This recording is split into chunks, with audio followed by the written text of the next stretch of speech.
سب سے پہلے میں آپ سے یہاں سے شروع کرنا چاہوں گا. پچھلی جو میں نے پوڈ کاسٹ کی اس پہ یقیناً زیادہ تر لوگوں کا تو پازیٹیو ہی رسپانس تھا. کچھ لوگوں نے جو ہمارے مسلک کے تھے، اہل سنت کے، انہوں نے مجھے تنقید کا نشانہ بنایا کہ آپ رافضیت کو پروموٹ کر رہے ہیں.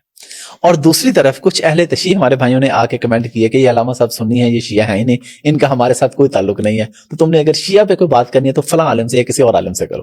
تو میں جاننا چاہ رہا ہوں کہ آپ ذرا بتا دیں کہ آپ شیعہ ہیں کہ سنی ہیں. بسم اللہ الرحمن الرحیم. میں تو مسلمان ہوں سب سے پہلے، جیسا قرآن کریم کا حکم ہے ہمیں، اور جیسا رسول اللہ صلی اللہ علیہ وآلہ وسلم نے اور حضرت ابراہیم خلیل علیہ الصلوۃ والسلام نے فرمایا ہے کہ خدایا میری ذریت میں سے امت مسلمہ قرار دے. اور ہمیں قرآن بار بار کہتا ہے لا تموتن الا وانتم مسلمون، مرو تو مسلم مرو، تم جیو تو مسلم جیو. تو یہ ہمارے لیے سعادت ہے کہ اللہ نے ہمیں مسلمان ہونے کی توفیق دی ہے. اور مسلمانوں میں بھی پھر ہمیں اللہ تبارک و تعالیٰ نے شیعہ سے مراد یعنی اہل البیت علیہ السلام کے پیروکار اور امیر المومنین علی ابن ابی طالب علیہ الصلوۃ والسلام کی پیروی کی توفیق دی ہے. اور جو مسلک خالص اہل البیت کا ہے، امیر المومنین کا ہے، وہ ہمیں اللہ تبارک و تعالیٰ نے اس کی ہدایت رہنمائی کی ہے. ہم اس پہ شکر گزار ہیں اللہ تبارک و تعالیٰ کی. اب لوگ جو ہمیں سمجھتے ہیں ذرا وہ تو لوگوں کی رائے ہو جاتی ہے.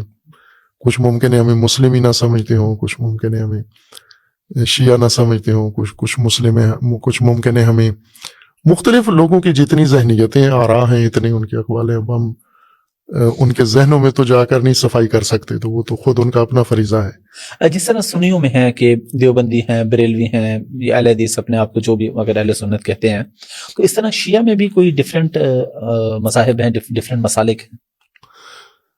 شیعہ میں بھی ہیں اسی طرح سے. آگے ذیلی فرقے کہہ لیں یا شاخیں یا سوچ کا فرق ہے.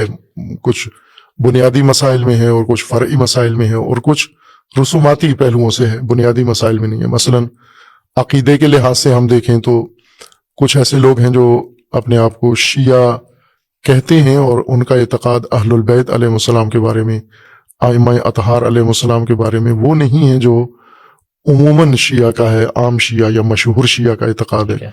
جیسے جو لوگ کہتے ہیں کہ ائمہ اطہار کو نعوذ باللہ اللہ کا درجہ دے دیتے ہیں، علی اللہ ہی جن کو کہا جاتا ہے، یا ائمہ اطہار کے ساتھ جل جلالہ کا نام لقب یا صفت استعمال کرتے ہیں.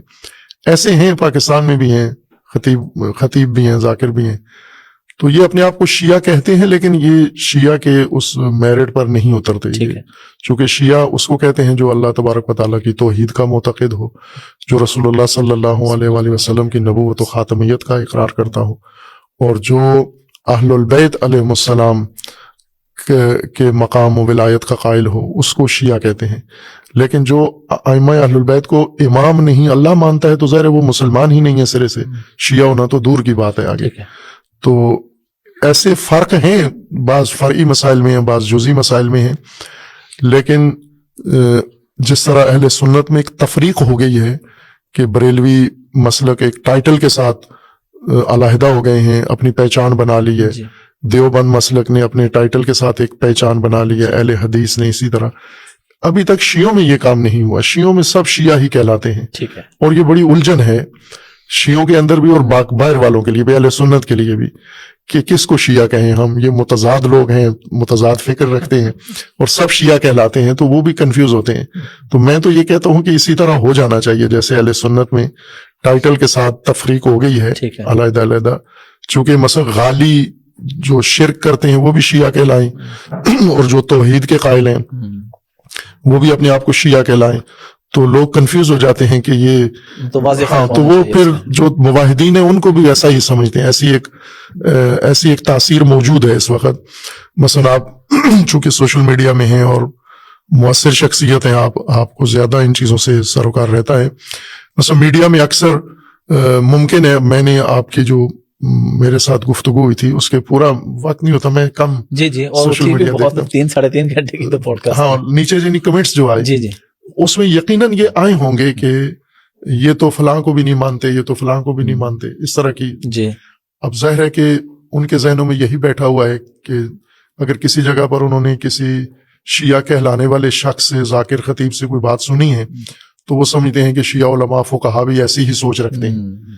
تو اس وجہ سے میں کہتا ہوں کہ یہ تفریق ہو جانی چاہیے کہ تاکہ پتہ چل شیعہ جائے کے کہ اندر ذیلی شاخیں کتنی ہیں، کتنی ہیں، سب صحیح شیعہ کون ہے کہلائیں اور گے، غلط کون ہے. سب شیعہ کہلائیں گے تو وہ کنفیوژن رہے گی. میں اس کو مثال دے کے پہلے بیان کیا ہے کہ گھن اور گندم کو الگ ہو جانا چاہیے.